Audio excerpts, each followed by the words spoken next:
እውነት እውነት የተሰኘው ይህ የእናንተ የልጆች ፕሮግራም ነው። ልጆችዬ እንዴት ናችሁ? ደህና ናችሁ? ዛሬ ደግሞ በሌላ የመጽሐፍ ቅዱስ ታሪክ መጥቻለሁ። የኖህ መርከብ። በድሮ ጊዜ ዓለም በሰዎች የተሞላች ነበረች። ግን በጣም በሚያሳዝን ሁኔታ ሰው ሁሉ ስለ እግዚአብሔር ረስቶ ነበር። በጣም መጥፎ ነገር ያደርጉ ነበር። እርስ በርስም ይጎዳዱ ነበር። ግን አንድ መልካም ሰው ነበረ። ስሙም ኖህ ይባላል። ኖህም እግዚአብሔርን ይወድ ነበረ። ከቤተሰቡም ጋር ይጸልይ ነበረ። አንድ ቀን እግዚአብሔር ኖህን አናገረው። ኖህ፣ በጣም ኃይለኛ ዝናብ አዘንባለሁ፣ ዓለም በውሃ ትሞላለች። ግን አንተና ቤተሰብህና እንስሳት ምንም አትሆኑም። አንተ ትልቅ መርከብ በእንጨት ትሰራለህ አለው። ኖህም እሺ አምላኬ እንዳልከኝ አደርጋለሁ አለ።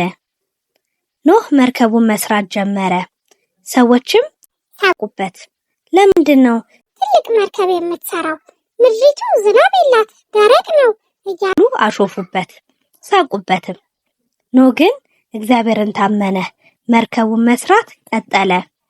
ኖህ መርከቡን ሰርቶ ሲጨርስ ቤተሰቡና እሱ እንስሳትም ሁለት አድርጎ አስገባ። ከዛ እግዚአብሔር በር ዘጋባቸው።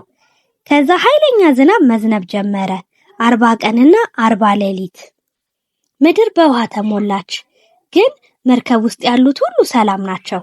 ከብዙ ጊዜ በኋላ ዝናብ አቆመ። ኖህም እርግብ ላከ። እርግቧም በአፏ ቅጠል ይዛ ተመለሰች። ከዛ ኖህ መሬቱ እንደደረቀ አወቀ።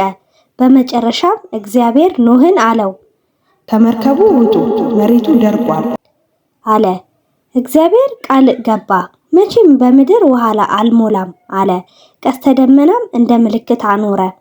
ልጆችዬ ቀስተ ደመናን ስታዩ ሁልጊዜ ማስታወስ ያለባችሁ የእግዚአብሔርን ፍቅር፣ ምሕረትና ቸርነት ነው እና ቃሉን አስታውሱ።